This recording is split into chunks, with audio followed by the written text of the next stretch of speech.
Well, hello and welcome along to a very special edition of The Big Conversation from Unbelievable. I'm Justin Briley and I'm excited to bring you a conversation this evening between N.T. Wright and Douglas Murray. The Big Conversation is a video discussion series from Unbelievable brought to you by Premier in partnership with the John Templeton Foundation. Now, we would love to know what you make of tonight's conversation. So if you can, please do click through to the survey link in the info with the video today, and we'll make sure to release the thoughts you've had on that in a future show. For more updates, bonus content and more Big Conversation shows, do make sure to sign up at thebigconversation.show. We've got some wonderful conversations already in this third season of the show. And if you want to continue the conversation, why not join us this weekend at our online Unbelievable conference? It's Saturday, the 15th of May, and one of our guests, N.T. Wright, will be speaking and dialoguing actually with other guests, including historian Tom Holland. You can find out more at unbelievable.live. All the links that I've mentioned are in the video info with today's show. And today on the programme, we're talking about identity, myth and miracles, and asking, can we find a story to live by in a post-Christian world? We do live in a post-Christian culture, and many secularists have welcomed the fading of the West Christian identity. But the question is, what is it being replaced by? And how should we address what many believe is a growing meaning and identity crisis in the West? We're going to be asking, can Christianity still make sense of the modern world? And to help us do that, N.T. Wright is a senior research fellow at Wycliffe Hall at the University of Oxford. He's the former Bishop of Durham and the author of numerous books, including his latest, Broken Signposts: How Christianity Makes Sense of the World. Our other guest is Douglas Murray. He's associate editor of The Spectator magazine and author of books including The Madness of Crowds, Gender, Race and Identity. And during the course of the conversation, we're going to be making time for your questions as well. So we'll have some of those towards the end of today's show.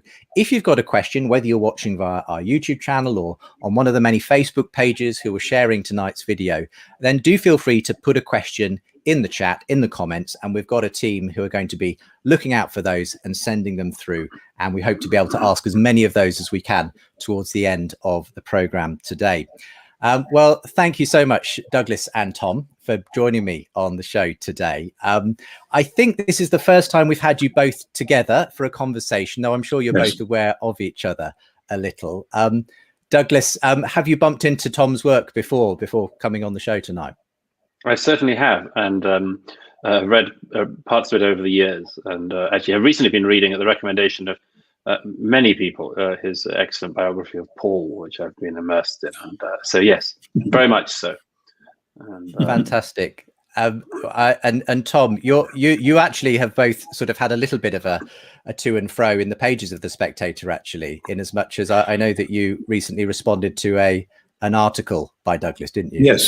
Yes, I've read Douglas in The Spectator frequently, and I've now read his book, The Madness of Crowds, as well, with great enjoyment and rather scary interest, because it's quite a dystopian vision. But the article in The Spectator did to me what articles sometimes do, which made me pace around the house for half the day thinking, I really have to write something about this, and thinking, no, don't be silly, you haven't got time, don't do it. And eventually the worm in my head turned into rather quick prose. I was thinking of an article, but it turned into a letter, but I hope it was stimulating anyway. Well, I certainly did find it stimulating, and we'll maybe come to that issue in a moment's time. Sure. But before we get to that, Douglas, how are you? How have you been coping with the past COVID year? How have things been? Like everyone, you know, it's a bleak time in lots of ways, and has things that are salvageable in it. I've had far more time to read than I normally do. I've very much enjoyed that. I've had the opportunity to do a lot of thinking, a lot of writing. I said at the beginning of the pandemic that in a way, those of us who are writers are rather well set up for it. To be a writer is to be able to deal with solitude, and that indeed you must have solitude. So we're rather practiced at it, but nevertheless, nothing can prepare you for something as strange as the era we've been through. And I suppose, you know, maybe not leap straight in, but I do think that certainly my readings back over history and plagues in history seem to bear out one of the things I feel at the moment, which is that they have a disorientating effect on the civilizations across which they roam. All sorts of strange things come out of the woodwork, strange beliefs, strange fears, things you didn't know were there. And I think that's very much the case in our society and across the world in the last year, as much as it has been in history. Yeah. Yes, and as Justin knows, I wrote a little book last year called God and the Pandemic.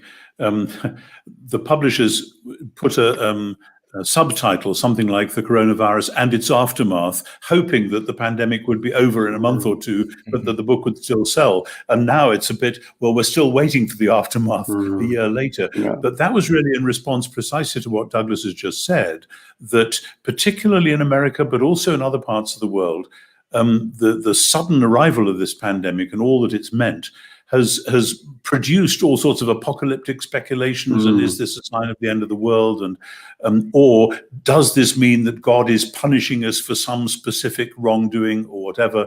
And it came as a shock to many people that there have been pandemics and plagues and so on over history reasonably frequently. And it's just that in the last century, we in the West have been protected from major disease like this. So we were kind of unprepared. I see it as like a sort of wartime conditions, in that everything is different and we just have to get through it. And when we look back, there will be all sorts of things where we say, oh, what a pity that had to happen, or this came about, or whatever. So I think there's a lot of navigation and negotiation still to be done. It does present an interesting context within which to be having today's conversation. We're asking, can we find a story to live by in a post-Christian world? And I wonder if we could start with your own story, Douglas. For those who perhaps haven't come across you before or don't know this particular aspect of your life, you did make claim to a faith yourself at one time. So tell us a little bit about that and what happened along the way. Well, yes, I'm like most people from Britain. I'm not that comfortable about speaking about myself. I know we live in an era where everyone volunteers up their personal story first. I tend to always want to do it last, if at all. Yes, I mean it's not a secret, that having been said. I was born and brought up a Christian, as a believing Christian from I think most of my life, including through my adult life, and I'm now in I suppose a self-confessedly conflicted, complex situation of being, among other things, an uncomfortable agnostic who recognizes the values and the virtues that the Christian faith has brought. I think I sort of laid out how I think our civilization, our culture has got to the stage that it is at the moment, and its current uncomfortable relationship with faith. I tried to lay that out in The Strange Death of Europe. I still believe what I wrote there was accurate as a diagnosis of the era. But it's a very uncomfortable, as I say, position that someone like me is in, because I say, there has been a period of rejection of faith, particularly from what in our lifetimes has been known as the New Atheist movement, which made claims that were self-confessedly wrong. That, for instance, actually, I think as a late friend of both Tom Wright's and mine, Rabbi Jonathan Sachs once said, that the claim that, for instance, morality was obvious was obviously wrong. The claim that basic ethics that we might share are self-evident is self-evidently not the case. One doesn't have to be an ethicist to know that. You just need to travel. You just need to read, look and listen, and to know that's the case. So there has, in my view, I think we spoke about this before, Justin, that there has, in my view, been an interesting movement in recent years, which I think Tom Holland, who you mentioned earlier, was certainly an example of people saying, actually, if we go back and look at this, what we have and what we like does have roots in this, in the Christian story. Now, the follow-on question from there, I suppose, is, well, what do we do about it? And I think that a great failing of our time has been the tendency to talk past each other on this. The religious tend to say, well, it's easy, you just have to believe if you recognize these virtues and values, then believe, and doesn't take into account the fact that very many people today, it is harder than that, for all sorts of reasons we could go into. But I would just make one other observation, which is that even outside of faith, I have an added discomfort, which is the discomfort of a non-believer who is disappointed by the behavior of the believing church. Now, many people think that that's paradoxical, but it isn't at all. I not only was brought up in, but afterwards sought the church as it has been in England, and its jewels and gems of the King James Bible, the Book of Common Prayer, and much more. And it's been my experience, as it has been for many other people brought up in recent decades and last century and more, that one has observed the church giving up its jewels and becoming something else. And actually, that irritation I feel from the outside, albeit from the outside at the moment, that irritation I feel about the church hasn't gone away even whilst being outside it. A fear, it comes back to that article that provoked Tom Wright's excellent letter. My fear is constantly the church is not doing what so many of us on the outside would like it to do, which is to be preaching its gospel, to be asserting its truths and its claims.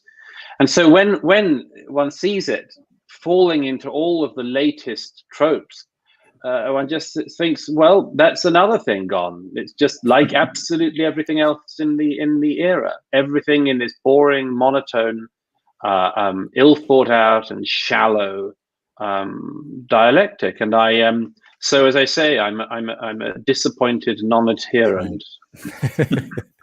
I don't know if, Tom, you can help in any way here, but what I mean, perhaps you could firstly some thoughts on what Douglas has shared there about his own journey, but also obviously his disappointment in a way as what he sees the church has become today. I very much understand that. I remember the late great Bishop Stephen Neal, who I knew maybe 30 years ago. He died at a great age around then, saying that every time he went to a modern Anglican service, he came away with this deep sense of loss because he had grown up, like Douglas, with King James Version and the Book of Common Prayer, and just felt that the contemporary liturgies just didn't cut it. And I get that too. I grew up similarly with very traditional words, etc. I suppose for me, that still remains. I have been able in many contexts to go on using traditional liturgies as well as modern ones. But for me, the essence of it isn't so much the words and the culture and so on. And obviously that's a very English, British, actually English thing, the Book of Common Prayer and the King James Bible. And I've been privileged to know Christians from many, many different backgrounds, many different parts of the world. And particularly when I was Bishop of Durham, I was able to see, we had 250 parishes in the diocese, very wide range from traditional to modern to this to that.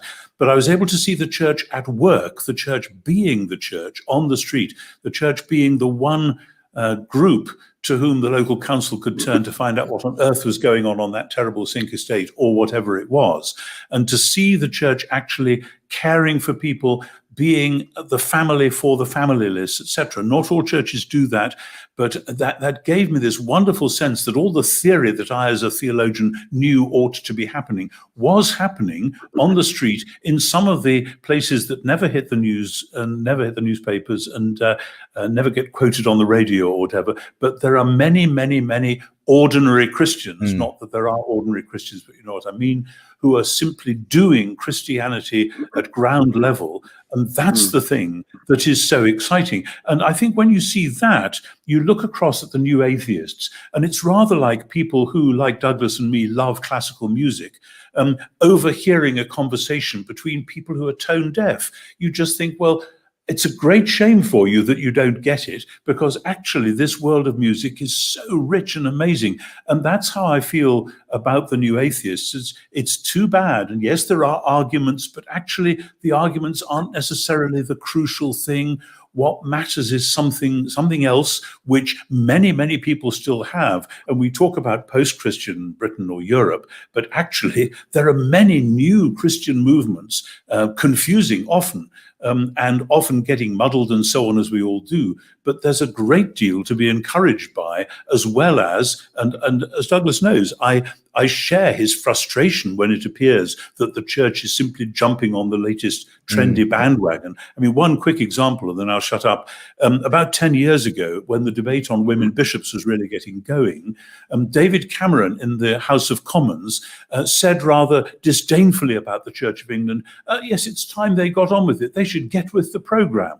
And I wrote a cross article for the Times to say, no, we are, I hope, going to have women bishops, not because it's the programme that our society is moving in some sort of spurious, progressive idea, but because right from the beginning, the first person who Jesus told to go and tell other people that he'd been raised from the dead was a woman, that the foundation of the apostolic ministry comes with Mary Magdalene on the day, on Easter Day. And from there, it's all downhill. So I totally agree the church shouldn't just be jumping on the agendas. It should be exploring more what is in its own textbook. Just before we get to that Spectator article that Tom responded to, Douglas, just staying with the new atheism for a moment, because in a sense, arguably, that has been part of the story of how we have, ended up in an increasingly post-Christian West. But I know that you were friends with one of the great new atheists, Christopher Hitchens.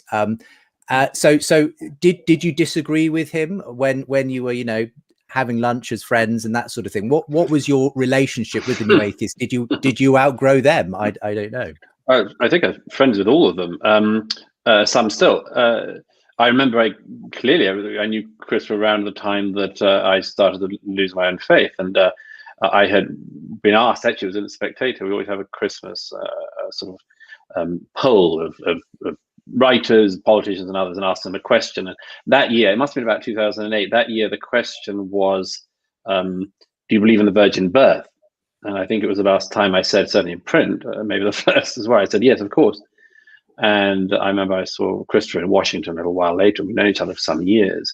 Reviewed a number of my books, and I remember he raised this over a drink in his apartment. He said, "I saw your answer in the Spectator," and I remember thinking, "Oh gosh!" And he said, "You could have knocked me over with a feather. I didn't know you." And he sort of said something like, "I didn't know you were that way." He was very shocked, very, very shocked. And we agreed not to discuss it at the following lunch. Yes, I mean, I've spent my life surrounded by people who have strong opinions, and that includes very religious people of many faiths, and many secularists and atheists. I think there has been, as I just alluded to earlier, there's been, I think, a fruitful dialogue in recent years, actually, on this. I would just throw one thing in, if I may, which is that one of the things Tom just said alludes to something I find very interesting, which is a retreat that can happen in faith from faith with assertions, ethical claims, and much more, into effectively a social action group. Now, I know that's not what you were referring to, but I'm very interested in the way that this has happened. I've seen it in America. I've seen it in Jewish communities a lot as well. There's actually a term, I would muck it up if I tried to do it in Hebrew now, but there's a term for effectively the doing of good works.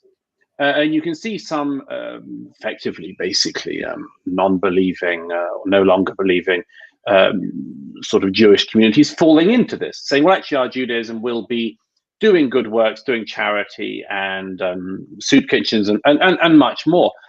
And I find that very interesting. I find it noble and much more, but I don't think of it as religion. I don't see it as that. But that is the problem with our word religion and religious, isn't it?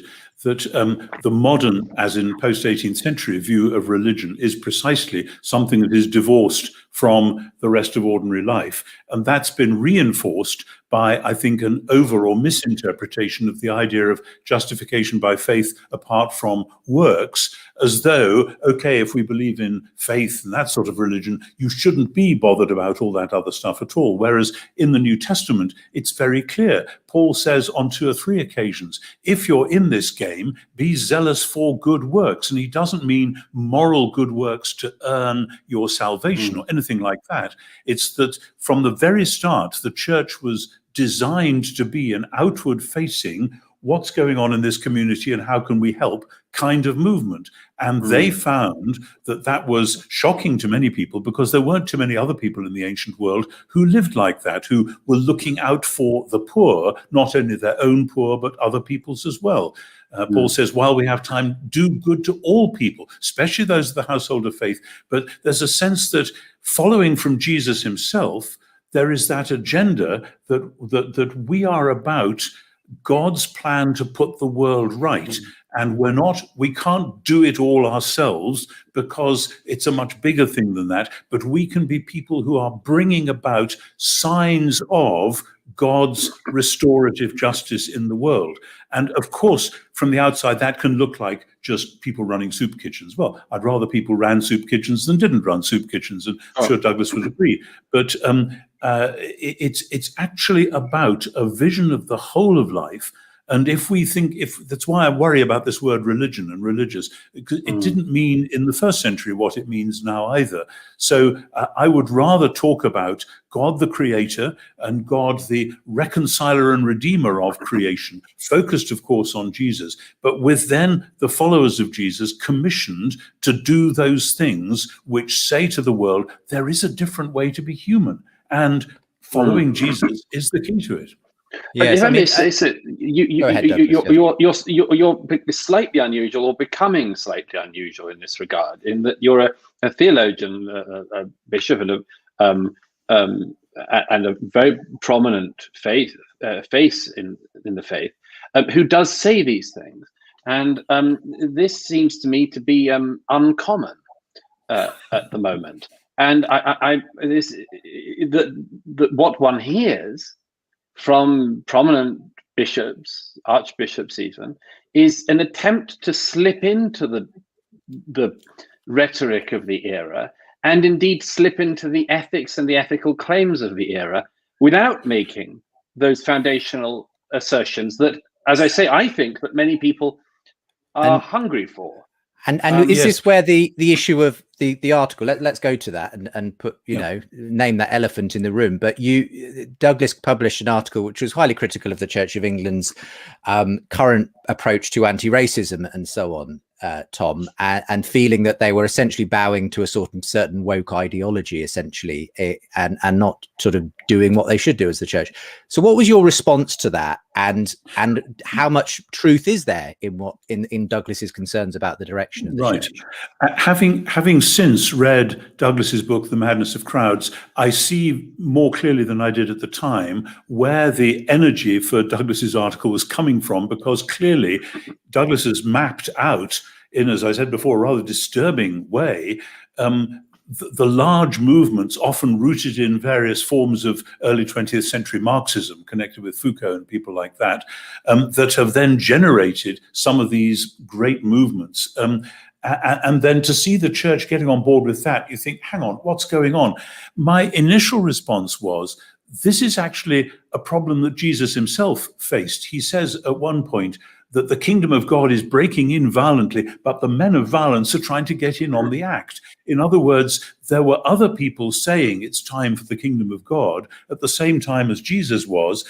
Did that mean that Jesus should give up talking about the kingdom of God? No, it meant he had to go on explaining what he reckoned it did mean, as opposed to what the other people were saying. And so there is bound to be a confusing convergence between a genuine Jesus-following desire to see, for instance, social justice. It's written right across the New Testament that there is neither Jew nor Greek, slave nor free, no male and female, that God made all humans of a single stock, and so on. This is basic, and how that got forgotten in the last few hundred years is a shameful story in the Western Church. So that I think the church needs to reclaim what was always part of its heritage, a view of the renewal of the whole human race and a new sort of family in which identity, that's one of our straplines for tonight, identity. We've had a little pause on Tom's video there, hoping it'll come back in just a moment's time. We are live on our live stream tonight, but the point being that Tom was making there, Douglas, that we are looking, the Bible has always had, and Christianity specifically, this idea of an identity. Sorry, I think Tom's back. So Tom, do you want to finish your point? You just got interrupted by the internet for a moment. Sorry, I wasn't sure where we broke off. It was just, you were saying in the Bible, it's always been about the neither Jew nor Greek, male nor female, yes. slave nor free, one identity. And about the point from Acts 17, where Paul says on the Areopagus, hey, God made all people from the same stuff, from the same stock. We belong together. And rather than, and of course, then we get into the trap, which Douglas has written about as well, of the modern idea that we're all identical, including there being no difference between male and female, etc., versus the postmodern idea, which collapses into dozens of different competing identities, each trying to claim the high ground of the victim, etc., etc. And again, I think Douglas and I are on the same page on this one. But then my point would be that the church, in being true to itself and not simply relying on contemporary, rather shallow ethical maxims, but being true to its original gospel, actually has the makings of doing what at its best some of the woke ideologies are seeking to do, which is a genuine passion for justice. Forget the fact that the Marxists have come in on the act. Of course they have, because if the church misses out half of its agenda, it shouldn't be surprised if other people come rushing in from the side to fill it in. So that's where the issue, I think, has to lie. But I was grateful for what Douglas said, because it seems to me if an elderly theologian has anything to offer to the world, it may be the reminder of some of the deeper, richer stuff which is out there, which is in the Bible, for goodness sake, and which can refresh and renew a vision of what we all should be about.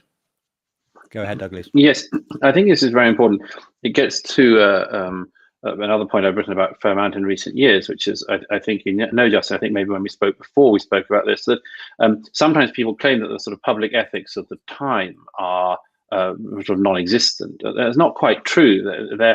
They're trying to dig down in quite a forceful way at the moment. What I was writing about in that article was just one example of that. But as I think I said to you when we spoke before, what I think of as being the most striking failure of the time is the failure to embed any ethic that does not rely on the Christian ethic in regards to the equality of everyone in the eyes of God. Our age is struggling very badly with an attempt to replace that ethic or find another way to do it. And there are various ways which it's tried to do that. Human rights ideology is one way, fairly developed, but I think not successful. And another is effectively the landing on equity as the answer, when it can't be the answer. But I see what people are struggling to do, which is to try to maintain and hold on to this exceptionally important gift of the Christian inheritance. Without the idea of equality in the eyes of God and the value of every individual in the eyes of God, you are left with these attempts to assert that, for instance, everyone is the same, or can be. And it's clear that we can't be and that we aren't. It's one of the great things. If you take away the worry about the loss of the foundation, then it's fine. We can live with it. I very much see Douglas's point. From where I sit, the only way really to get this sorted is, to use a trite phrase, to go back to Jesus, because in the Jesus of the Gospels, as opposed to the Jesus of much popular imagination, you find a rigorous re-inhabiting of the entire Jewish tradition and a redirection of this vision of what would it look like if God was in charge. That's the question of the kingdom of God.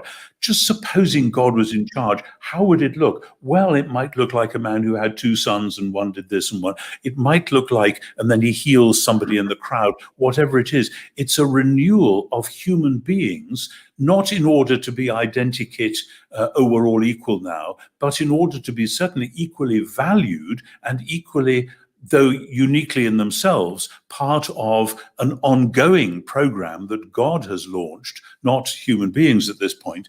And so when I then come forward into the 20th and 21st centuries with that, I find myself saying, when I was young, we watched traditional morality go out of the window. It was sex in the 60s. It was money in the 80s.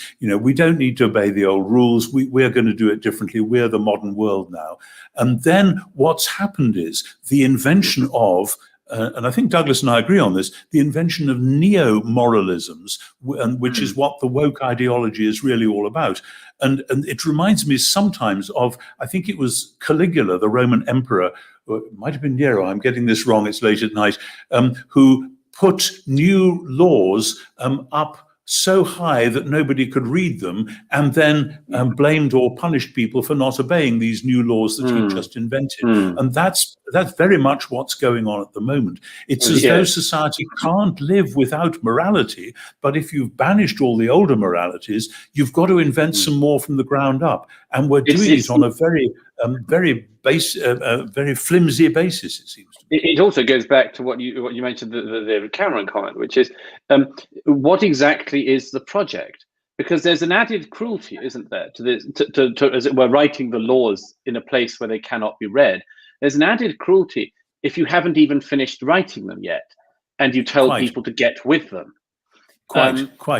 So one of the questions underneath our era is what exactly are the laws? What are the rules here? The Christian ethic has a set of rules. They can be debated around endlessly, as everyone present knows. But there are foundations to them you cannot deny. They're not wholly abstract. No. The era we're in. The era we're in. They are to do with the goodness of. Sorry, when we don't know. Yeah.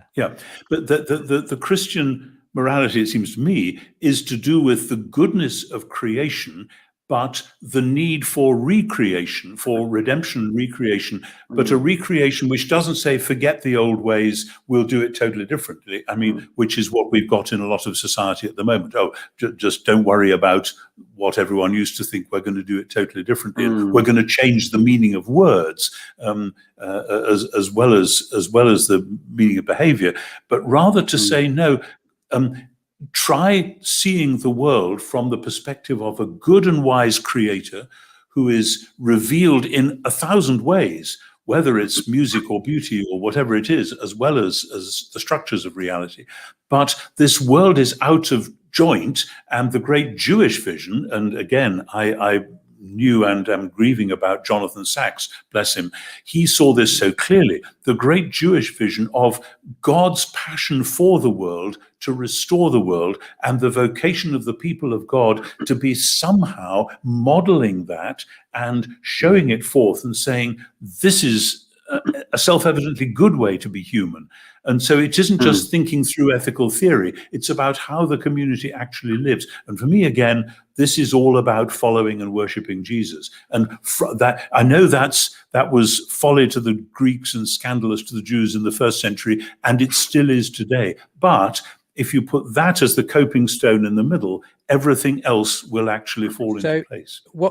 Coming back to you then, Douglas, given that you, to some extent, you're both in agreement on the fact that to lose the Christian story and the moral underpinnings that's given culture leaves everyone scrabbling to kind of essentially invent their own morality, and everyone gets very confused and angry with each other in the process. I mean, where do we go from here, I suppose, is the question. And is there a way back even to what now? It's just, the genie's sort of out of the bottle, though, isn't it? I mean, can we go back to that once Christian age where apparently everyone was more or less agreed on things? Yes, I say that in The Strange Death of Europe. You can't wish things you know and wish them unknown, or wish them unlearned. And this is something I think is very important in all dialogue between believers and non-believers. I just wanted to say, I wouldn't like it to be anyone to take away from this that I simply think that the church has a PR problem. It isn't just that I think that the presentation is wrong, or that there's a mistake in, for instance, falling into the religion of anti-racism or anything else. It's that I do believe that doing that means that the church fails to tell its own story. We had an article in the Spectator, I think last week, from my friend, former Bishop Michael Nazir Ali.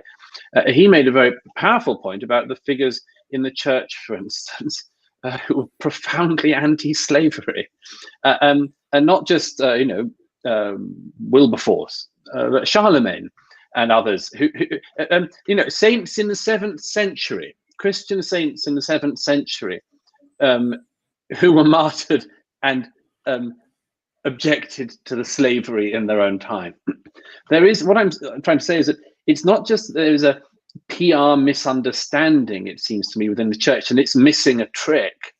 It is that this is not a fair summary of the Christian story. It isn't a fair summary of the story of the church. And what it is the adoption of a facile and profoundly hostile analysis of the church, which sees the church, for instance, as being a white enterprise, when it clearly isn't. Like Tom Wright has seen congregations across the world. I've been at services throughout the Middle East, across Africa. Beleaguered communities sometimes show absolutely extraordinary and inspiring levels of faith. And I don't recognize the negative interpretation of the church, which I see from some people trying to force a different ethic on the church today. But as I say, it's not just in the history of the church, but in the story that the church has to tell about itself today, that I think that there is an error being made. Because, for instance, to go back to something which, as Tom Wright knows, I wrote about in The Madness of Crowds, if you look at the great error of the ideology which is trying to embed today, it is that it has spent no time bothering itself over the question of forgiveness. Now, it's not just that I think that the church is missing a PR trick in not addressing this. I think that the church does everybody in society the most enormous disservice if it doesn't say, this is what our faith is built upon. We have been thinking about this and trying to practice it, at least, for millennia. So at least give us your ear for a moment.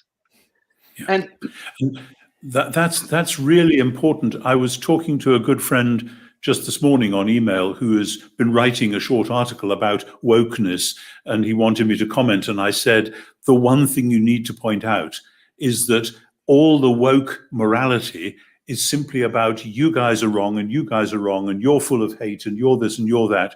And there is no sense that if you repent, we'll forgive you. No. You just have to grovel, and it's a morality of I hate to use the word Pharisaism because actually that's a slur on the first century Pharisees, but that's what in the popular discourse it's about. It's about we've got this right and we're making up new laws as we go along, as Douglas has said. And you lot are wrong and you're staying wrong and we're glad you're wrong and we're going to rub your noses in the dirt. And it seems to me that's rather like certain revolutions. I mean, revolutions that eat their own children, where the French Revolution notoriously ended up decapitating quite a lot of people who had been among the leaders of the early movement. And it's more complicated than that. It strikes me that in everything you've said there, that in a sense, though, just even if we are in a quote unquote post-Christian world, we're not in a less religious world in the sense that these ideologies become quite religious. but not in a very grace-filled kind of religion. And you've spoken about that yourself, Douglas, that there's that kind of aspect to the way people then grasp certain identities and certain causes and ideologies, and that becomes their sort of their identity, their religion. And I suppose this is the problem, isn't it? We are meaning-seeking, story-driven creatures, and if it's not going to be the story of Christianity, it's going to be another story. Yes. And the question is, can we live together with these very different stories, which often bump up against each other? Yes, but I think that's... Sorry, Douglas, go ahead, and then Tom respond. Oh, okay.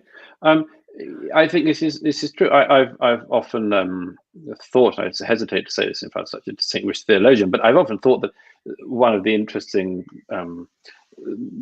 points about what Jesus teaches is that much of it, as Tom right well knows, much of it you can find in some of the contemporary Greek thought.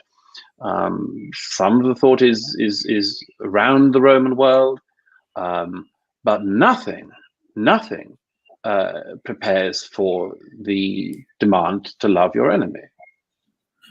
It seems to me so completely revolutionary and so completely counterintuitive that it has that, and I think we recognize, if I may say so, I think we recognize in our era as well, with awe when we see this being practiced. That's why I come back to this, that it's not just about missing a trick.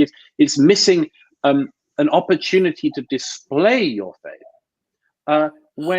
When people see actual forgiveness, it is, I think, among the most humbling, most moving things that you can ever witness as a human being. There was an example a couple of years ago when at a church in the South of America, that was very unusual, but appalling crime when a young white crazed sort of white supremacist of some kind walked into a church and shot some of the worshippers. And the next day there was an interview with, it was a black congregation, and the next day there was an interview with one of the families, and the mother of somebody who just lost her son said that she forgave the killer of her son. I thought this a couple of years ago. I was doing a tour with somebody who became a friend, Cornel West, Professor Cornel West of Harvard, who by his own definition is a revolutionary Christian socialist. So we have a lot to disagree about. I was very struck. Cornel always refers to people as brother this, brother that. Some people think it's an annoying tick of his. I rather like it. But I was absolutely bowled over one day when he referred to this shooting. And he said, that brother who went into that church and shot up that congregation. And I was so moved and so amazed that he would refer even to this person who had done this unforgivable thing by any analysis, an unforgivable thing, would still refer to this man as his brother. It seemed to, and it seems to me this is an example of living and displaying a Christian ethic, which, if it was just seen a bit more, would have a profound impression in the world. I totally agree with Douglas there. And again, I want to stress that the problem with that is that you can't just do it by you and me saying, and anyone else who's listening, by the way, you should be going out and getting on with it, though we all should, and it is difficult, but yes. But it can only ultimately become instantiated in a community and in the settled habits of somebody's life when you have at the heart of the faith the story of Jesus going to the cross to defeat the powers of evil. Because without that, then forgiveness is a lovely idea for other people to practice, but too hard for me, as it were. But if Jesus has actually dealt with evil in his death, whatever that means, and you have to have lots of discussions about how that plays out, of course, then who am I to go on actually holding it against this person or that person? And that's why forgiveness then has as its positive side reconciliation. Forgiveness shouldn't just leave you with, as it were, a zero bank balance. It ought then to open the way for reconciliation. That's, of course, what Archbishop Desmond Tutu has done so spectacularly. And I know South Africa is still a very difficult and dangerous place. But when I was young, we were all talking about the coming bloodbath in South Africa. And the fact that there wasn't a bloodbath and that there was a peaceful transition of power was largely due to the fact that Tutu and a lot of others were going and praying with leading politicians, reading the Bible with them. And then when the transition happened, having that amazing commission of truth and reconciliation, with white thugs and black thugs confessing their sins, seeking reconciliation.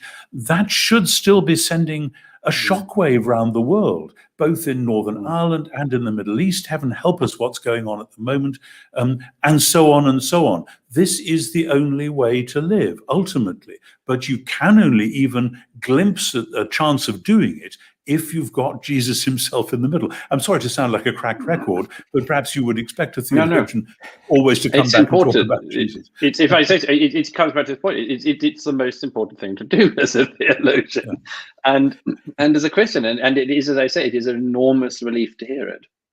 I mean, you say it's an enormous relief there, Douglas.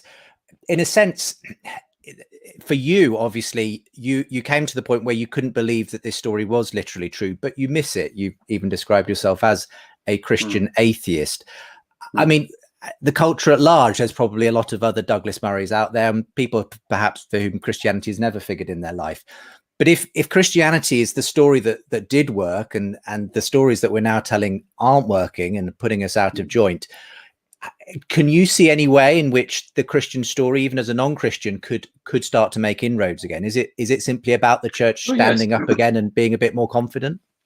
I'm not sure I say it only as confidence. I've said many years that I see an enormous opportunity for people of faith to be speaking into perhaps a more receptive crowd than before. I do see that. I do think, to perhaps the rather hackneyed reference to Matthew Arnold, but I do always think that the interesting thing about the sea of faith is there's no reason why it can't come back in. Yes. The sea doesn't only withdraw. You know, it's the point of tides, but for that to happen, what would be on offer would have to be radically different from everything else in the society that's on offer.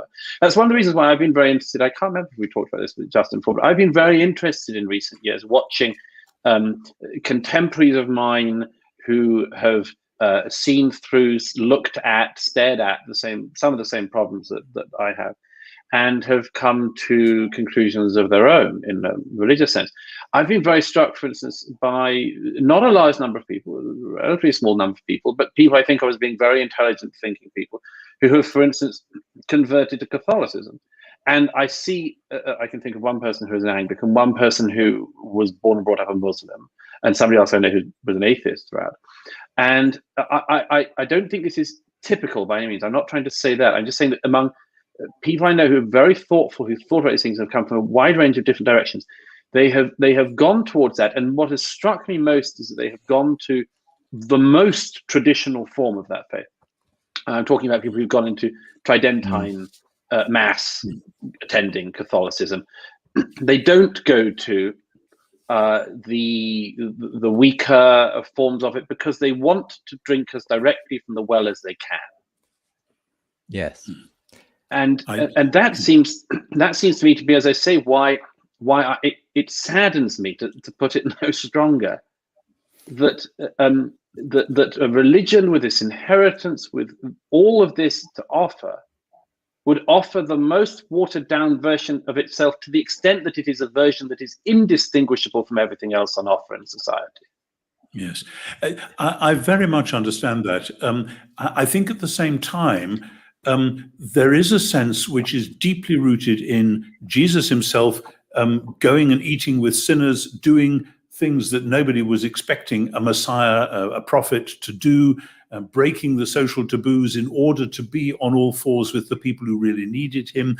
There was the shock that went through the system with that, but that's happened again and again throughout Christian history, that Christianity is a missionary religion, and missionaries find that they do their work better when they're actually on all fours with the people that they're trying to get to know, and not, as it were, saying, here is this amazing unattainable ideal and I'm up there somewhere and maybe you could find your way up if you're lucky, because that's how it sometimes comes across to people. And so there's this tension the whole time between that wonderful rich thing, as you say, drinking from the well itself, which of course for me is what I think both reading the Bible, saying my prayers, going to ordinary worship services, that's what it's all about.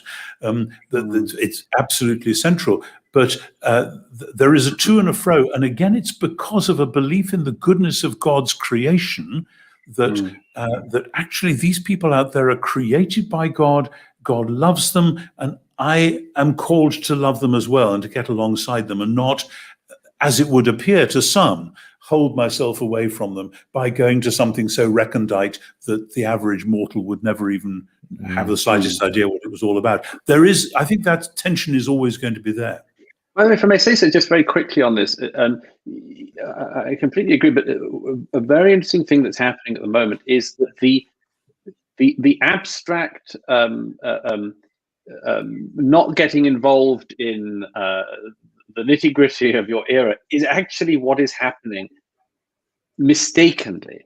We ran a piece just this week. I don't want to keep plugging The Spectator, but we ran a piece just in the new edition out this week by a very intelligent young clergyman, talking about just saying, look, the latest, again, I also don't want to spend the whole time bashing the Church of England, but he said the latest thing this week is an edict on church memorials, and there is going to be an expectation of that memorials in churches across England that are connected with, for instance, the most obvious one is slavery, will have to be reconsidered. And this clergyman just says, I was so moved by it. He said, I have 4 churches that I oversee.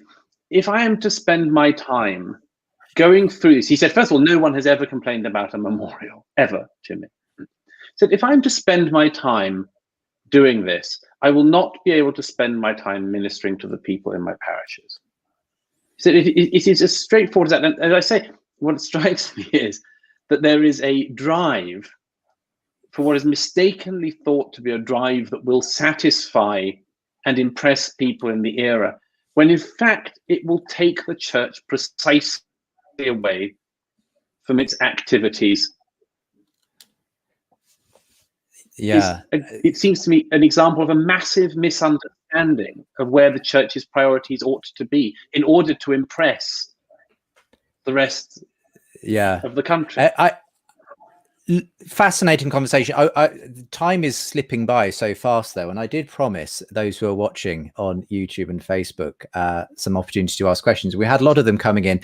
Keep them coming, by the way. If you'd like to ask a question, you can do so in the chat on wherever you're watching on Facebook or on YouTube. And just before we come to some of these questions, just a reminder that if you'd like to take part in our survey, tell us what you thought of today's show, you can find the link in the info with today's video. We'd love you to click through to that. Tell us what you think of today's program. You can find more from The Big Conversation by going to thebigconversation.show. If you sign up, you'll get updates, bonus content, and more videos from this series and previous ones. And if you want to continue the conversation, N.T. Wright, one of our guests today, will be speaking at Unbelievable, the conference, this Saturday, the 15th of May. It's all online. You can attend from anywhere in the world. Unbelievable.live. Our theme is how to tell the greatest story ever told. Very much linked to what we've been talking today about. How do we rediscover the story that has shaped previous generations? Can that story be told afresh for a new generation in a world where many people don't know what their story is anymore? Let's put this first question to you first of all, Douglas, and I'll invite you both to be brief if you can, because there's a lot of questions we would like to get through. So maybe just a couple of minutes each on each of these. But Dylan asks, Douglas and N.T. Wright agree on the importance of the Christian story, but does it matter if it's not true? Douglas, how about you start on this one? Well, obviously it matters. It matters a huge amount. There is a complex corner, which I'm obviously at, which is whether you can, whether it is possible, and I'm not dogmatic on this question, but whether it is possible to keep what you need without holding on to the idea of it being true. Now, of course, what we mean by true in this context is very complex. Let's just park that for the moment. I think there is an enormous temptation which sits there at the moment. It's many people have written about it. I mean, the person I think of most clearly is Schopenhauer in the dialogue on religion, who writes in a fascinating way about the possibility that it is, as it were, the philosophy for the masses. I think this is a temptation to follow this idea. I also think, obviously, for any believer, it's a great error, because it's the whole thing is a form of shadow play. And I think myself that the answer isn't clear. How could it be, perhaps? But the question that I think it was the German jurist Bockensforde who put the dilemma out. I first came across this in the writings of Ratzinger, Pope Benedict. Bockensforde's dilemma is: can we maintain an ethical and more structure without the roots that gave it birth? And many people think that the conclusion is already in on that, and that the answer is no. I don't know, because I think that we're currently living through an attempt at that experiment.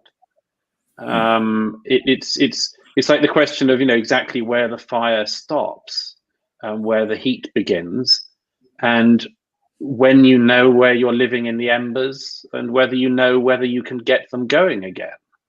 It's exceptionally hard to know, because you're living through it. Yeah. Tom, you would expect me probably to quote St. Paul, if the Messiah is not raised, your faith is futile and we're still in our sins. It's pretty basic. That there is stuff that happened that was unexpected, that was dramatic, that you couldn't actually have made up. Anyone 30 years, 60 years later than Jesus wouldn't have made it up like that. We know a lot about the sort of stories that they lived on, and this kind of breaks the boundaries. That doesn't in itself mean that it's true, but it does mean that if you put that in the middle, you can see how everything else makes the sense it makes around it. I mean, I was just thinking as Douglas was talking, saying, could we have all the benefits, as it were, without it being true? It's rather like saying all the things that I most value about having been married for nearly 50 years now. Supposing my wife didn't exist, but I could still have a lovely home and well-cooked meals, etc., etc., would that be all right? And the answer is, of course not, because it's all about her and being with her and together with her. And Christianity is all about Jesus. It isn't Jesus so that we can have something else, a nice system of how to live.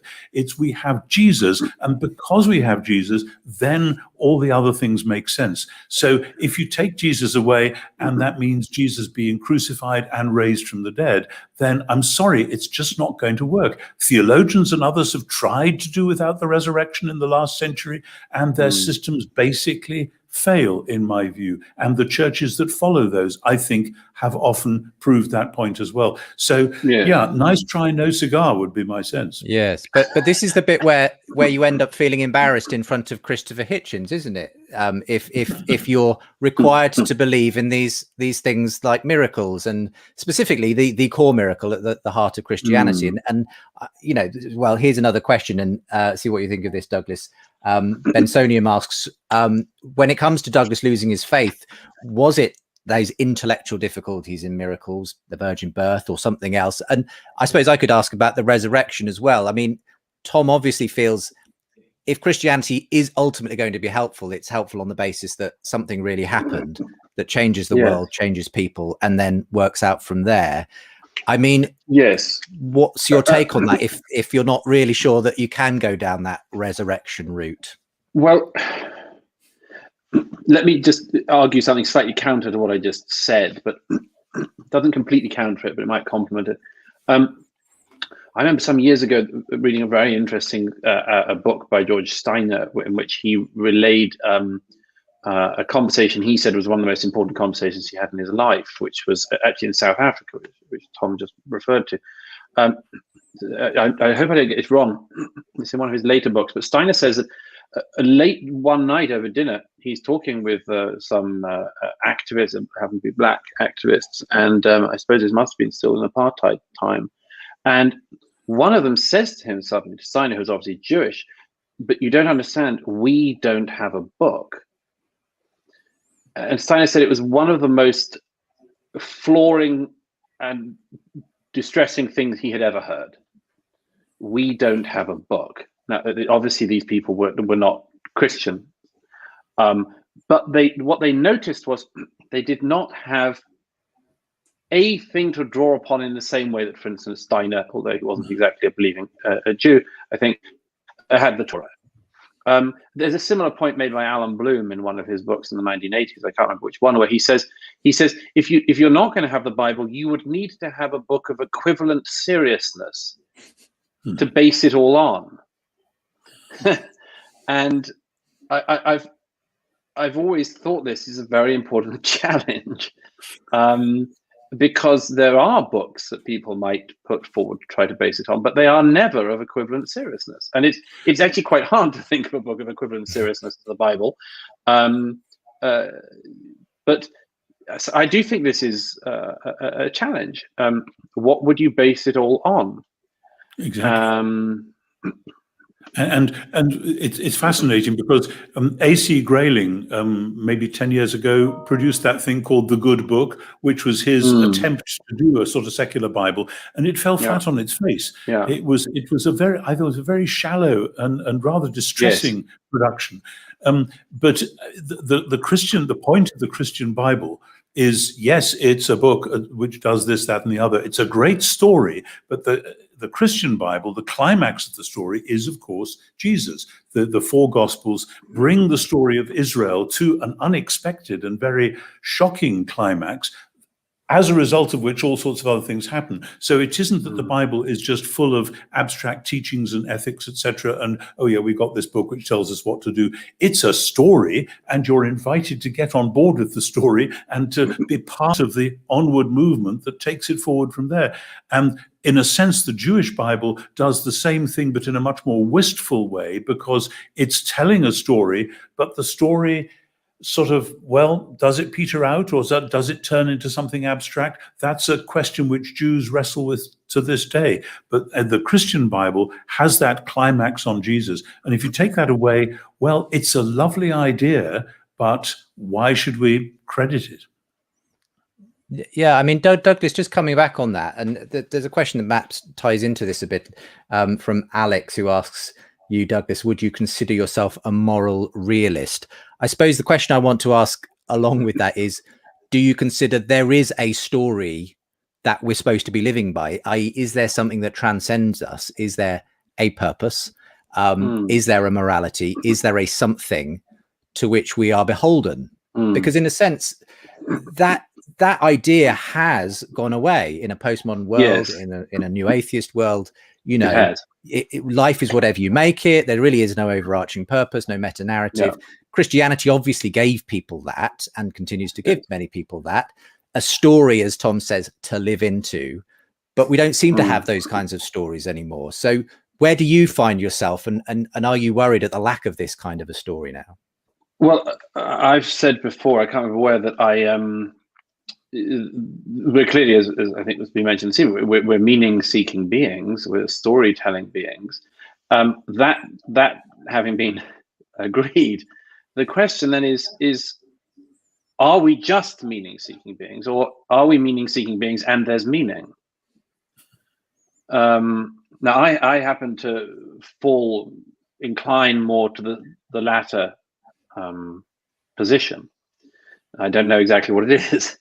But my inclination goes that way, and it's partly because I think that, and I don't want to get too abstract here, but there are things that you can read even in non-religious texts which strike you as true.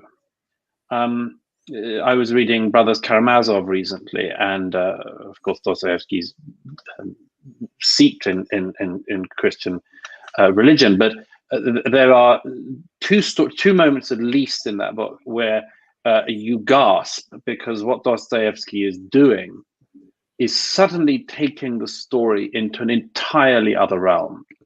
That you'll know if you read it, that there's a moment when you realize that one of the characters believes he is being visited by the devil. And the moment at which he says to his brother, "How did you know he visits me?"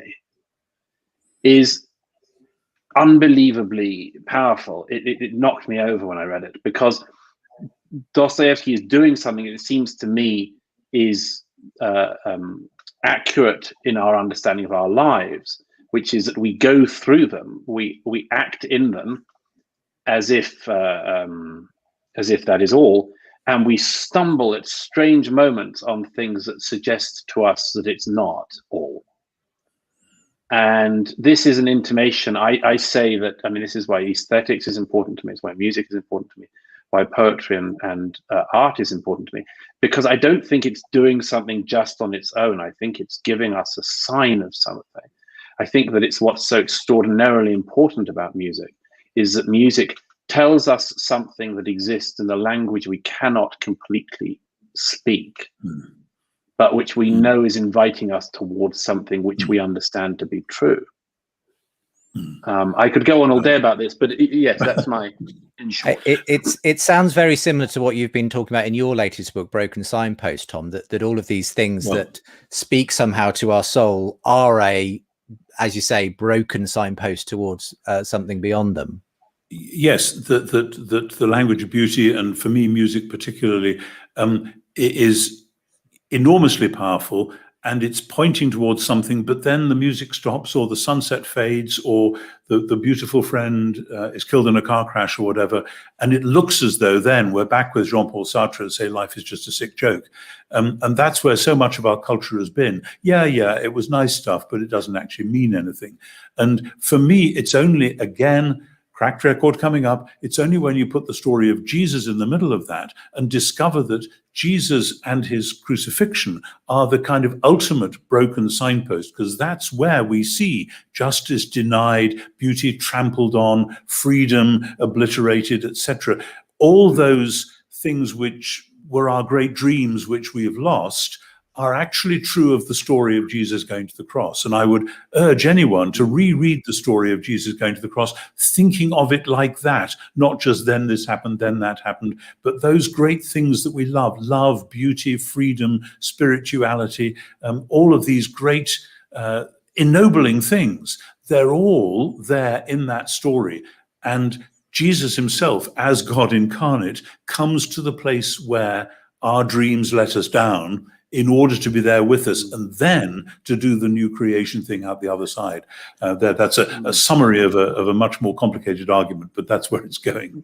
By the way, so there's one other point that's worth throwing out there, which is that there is another signpost, as it were, which is that it is actually exceptionally hard to live as a nihilist.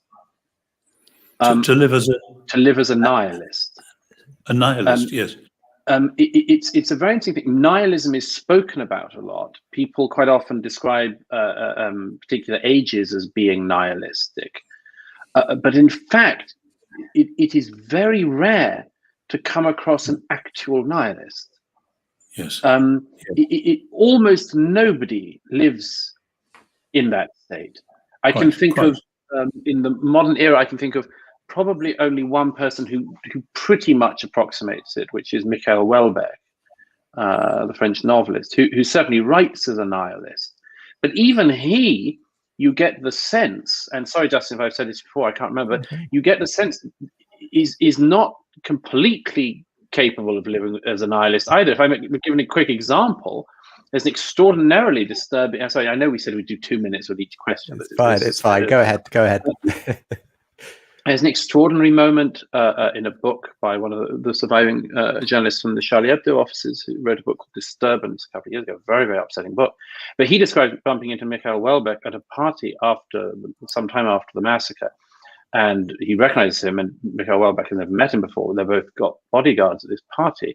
And Welbeck sees the still very visibly wounded journalist come in, and they stand opposite each other for a moment in this terrible moment of recognition. And Mikhail Welbeck quotes, I believe it's the Gospel of St. Matthew. He says in French to the journalist, he says, "Men of violence take it by force," and then leaves. It suggests to me that in Welbeck's head, it isn't entirely nihilism either.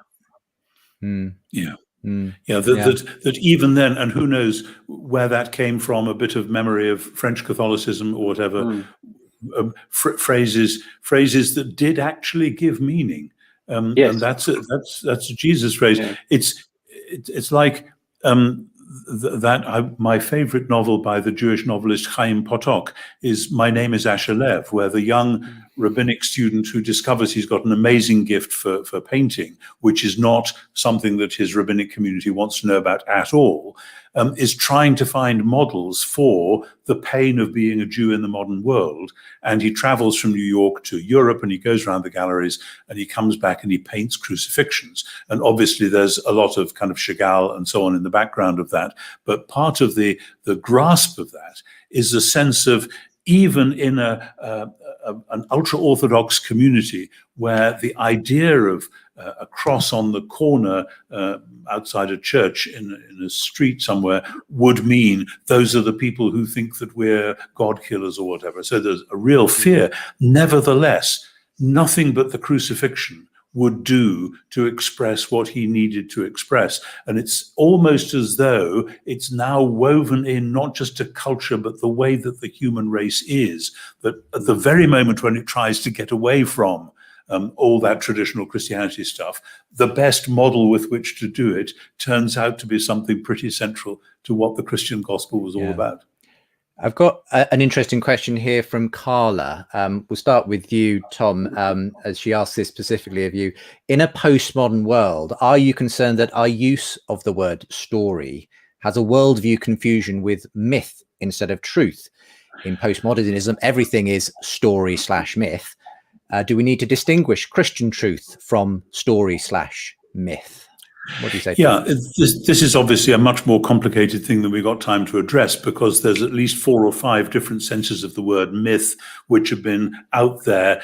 In the popular discourse, it just means a story about something which we know didn't happen. That's a very low grade meaning of myth, so we can park that. But I would say it's one of the strengths of postmodernity that it has highlighted the ineradicable nature of story within human life. So there was a kind of a modernist rationalism which imagined you could reduce everything to propositions and that stories were just kid stuff to entertain the masses while the real philosophers got on with the hard-edged propositions. And I think we now all know, and this is one of the good things about postmodernity, that yes, we live on stories, but the fact that it is a story then does raise the question, but did it happen? It's the question which comes up in a court of law the whole time. It's no good standing there as a witness and saying, let me tell you a story, once upon a time, because the judge wants to know and the jury wants to know, but did it happen? And you can rank stories according to the apparent intention of the storyteller. Is this a story which was designed? I mean, take Jesus' parables. It makes no sense to say of the parable of the prodigal son, but what was the father's name? Or what did the mother say when they came back? Or which bit of the farm did he then own? That misses the point as a matter of genre. But if you take Matthew, Mark, Luke, and John, actually, it would miss the point of those stories to say, oh, they were just spinning these fantasy narratives like sort of Pilgrim's Progress or something out of thin air. No, Luke is very particular about this. Let me give you the dates. It was in the reign of so-and-so, and so-and-so was the high priest, and this, that, and the other. This is stuff that happened. And the point is, the happenedness of it has changed the world. And I'm back to something Douglas said half an hour ago. We have sold ourselves short in Western Christianity because we don't know the true story of church history and all the great stuff that has happened. And we have believed the Enlightenment lie that Christianity was just part of the problem rather than part of the solution all along. That's a whole other topic. But so I want to say, yes, beware of story collapsing into myth. Know what the different kinds of stories are and how they work. I mean, we don't have time to pursue it, Douglas, today, but maybe another conversation to have at some point would be the fact that I think part of your deconversion, for want of a better word, was to do with coming to doubt the reliability of the Bible and whether it was actually based on historical facts, and obviously the miraculous nature of it as well. But do you feel like if you could be shown sort of the factuality of it, as well as the way it makes sense of our culture and everything else, that would, I guess, be the missing piece for you that would take you back in some sense, maybe even to a new kind of faith? It's too complex to say what the missing piece would be or could be, and it would be presumptuous of me to try to explain it or suggest it, let alone know it. Actually, I would just duck that by making an observation on one thing that just came up, which is of all the different understandings of myth, even the least deep understanding of myth, it still irritates me when you hear the phrase "only a myth." Exactly. It is an extraordinarily facile phrase, which is in far too common a use. The Metamorphoses of Ovid are not history. They're not only a story. Yeah, but this was the point that grasped C.S. Lewis, wasn't it? That he had thought that all this stuff was just myth, and then he turned a corner and realized, oh my goodness, looks like this great myth actually happened once. Yes, the Dying and Rising Corn King, or whatever it was. And made that discovery in the company of a great storyteller himself, J.R.R. Tolkien, of course. Tolkien, yes, yes. And in that sense, there is this idea that these great myth stories, they are, Lord of the Rings is arguably drenched in a kind of Christological overtones, and that these are the stories that seem to compel us and grab us and so on. And in that sense, as time is drawing to a close, Douglas, I suppose, you've been so very gracious, because a lot of these have been very personal sort of questions about faith and that kind of thing.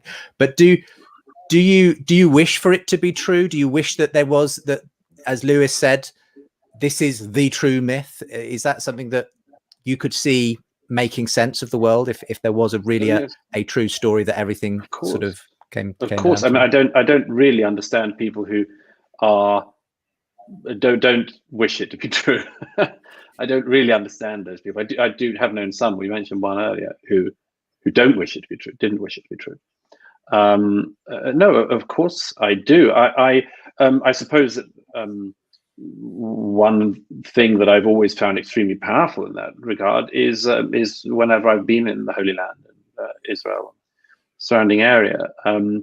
I never forget one of the first times I was there. I think during the 2006 conflict in Lebanon, and I happened to stop one day, and there was a church that was being built, and it's quite unusual to need a new church in that neck of the woods, but one was being built for various reasons. And I asked the person who was in charge that day, I said, by the way, what's the name of the church? And he said, it's the Church of the Transfiguration. And I said, beautiful, how did you decide to do that? And he said, well, here we name churches after the nearest site, and the Transfiguration happened there. And he pointed to the mountain beside us. And wherever in the world you're brought up as a Christian, it makes an enormous impact on when you see the physical sites. I've traveled around there a lot, and I don't think for me anything quite equals that in terms of making an impact on me. But I think what we aren't transparent to ourselves, and I'm not transparent to myself, and I have no idea how to answer that question. Well, you've answered a great many questions very helpfully and as honestly as you can, Douglas. Thank you very much for the time this evening. Thanks for all the questions that have come in as well on Facebook and YouTube as well. Any final thoughts, Tom, that you'd like to leave us with as we close out our discussion? I was fascinated by what Douglas just said about the Transfiguration. I have been on one or two mountains which claim to be the site of the Transfiguration, Mount Hermon, Mount Tabor, etc. Yeah. For me, one of the most moving moments in my life was on Good Friday 1989, when for the first time I went into the Church of the Holy Sepulchre in Jerusalem and spent most of the day there just contemplating, this is where it happened. And when you're actually there, it doesn't seem odd that the hopes and fears of all the years, or if you like, the pain and tears of all the years, should be focused on one place. And I intuited that, I felt it, and I thought it theologically. And in a sense, that was, it didn't teach me anything I didn't sort of vaguely know already, but the concreteness of it is so striking there. It's not just an idea in people's heads going around the world. This is stuff that actually happened, as a result of which the world is a different place. The world is claimed by God in his kingdom as a result of those facts. As we close, it reminds me of something you said the last time you came on the show, Douglas, that you had an experience at Galilee where it made you feel something happened here, was the way you put it. Yes, I think that's right. Yes, I think it's very hard to come away from that without thinking that. Thank you so much for tonight's conversation. It's been a real joy and a pleasure. I wish we could have gone on longer, but our time is over. Perhaps we can do it again at some point in the future. But for now, thank you very much, Douglas Murray and NT Wright, for being my guests on tonight's big conversation. By the way, we'd love you to tell us what you thought of tonight's show. We've got a survey, which you can find in the info with today's video. Just click on it, multi-choice, very quick. And we'd love to hear what you made of the show. Do make sure to follow The Big Conversation at thebigconversation.show. Sign up there for bonus content, updates, and of course, all the rest of the shows that are coming as well in this season. And if you want more from NT Wright, and indeed he'll be in dialogue on these kinds of issues with Tom Holland, among other people, then do get along to our Unbelievable conference this Saturday, the 15th of May. You don't have to leave your home, though, to do that. Unbelievable.live. It's all online, and it's going to be a wonderful day of thinking through some of these big ideas. That's unbelievable.live. And all of the links are in the show notes today. For now, all that remains for me to say is thank you, Douglas, and thank you, Tom. Thank you. And hope we'll see each other again at some point. Thank you very much. Thank you very much.